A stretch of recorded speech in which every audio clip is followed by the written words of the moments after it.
हमारे जीवन में दुख का सबसे बड़ा कारण क्या है?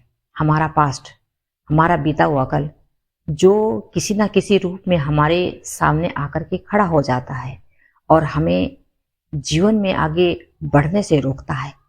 हम आगे तभी बढ़ेंगे जब अपने बीते हुए कल को हम भूल जाएं। तो ऐसा बहुत कम होता है। ऐसा ही एक राजा के साथ भी हुआ कि राजा के मन में भी 3 ऐसे सवाल थे जिससे राजा बहुत परेशान था। उसको अपने सवालों के जवाब नहीं मिल रहे थे। राजा बहुत परेशान था। राजा के 3 जो सवाल थे, सबसे पहला सवाल राजा का था कि सबसे सही समय कौन सा होता है। राजा का दूसरा सवाल होता है कि सबसे जरूरी व्यक्ति कौन होता है।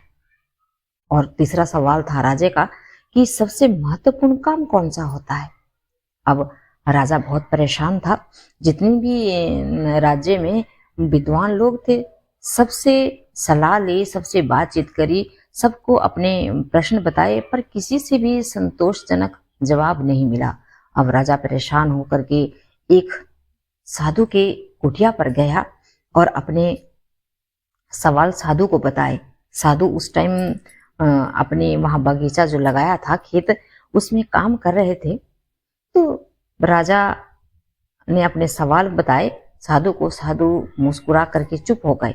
राजा ने सोचा कि कोई उत्तर नहीं मिला और मन ही मन राजा सोचने लगा कि कोई बात नहीं, साधु ने खेत में काम किया है, शायद थक गए होंगे।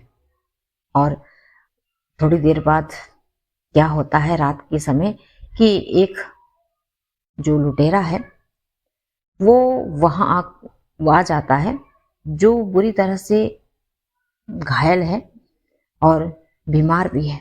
अब राजा को उसकी हालत देख करके दया आई और राजा ने तुरंत उसकी मदद की, उसका उपचार कराया। और जैसे ही वो लुटेरा सुबह को ठीक हुआ तो उसे कहीं ना कहीं अपने किए पर शर्मिंदा था कि मैं राजा को मारने आया था और राजा ने मेरी मदद करी। तो ये बात उसने राजा को बताया कि राजन, मैं तो तुम्हें मारने आया था। तो ये देख सुन करके राजा भी बहुत दुखी हुआ और पास में साधु जो खड़ा था वो हंसने लगा।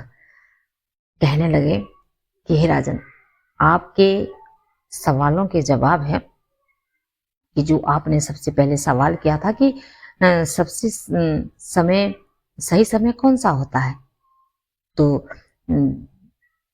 संत ने जवाब दिया, क्योंकि सबसे सही समय वर्तमान होता है, क्योंकि यही एकमात्र समय है जो हमारे हाथ में होता है। दूसरा था कि सबसे महत्वपूर्ण आदमी कौन सा होता है, जो आपके सामने होता है, क्योंकि वही आपकी मदद और साथ का हकदार होता है। और सबसे महत्वपूर्ण काम दूसरों की मदद करना, यही हमारे जीवन का उद्देश्य है। हमें वर्तमान पर ध्यान नहीं देना चाहिए, जो हमारे सामने है उसकी कदर करना चाहिए। और सबसे महत्वपूर्ण काम है परोपकार और दूसरों की मदद।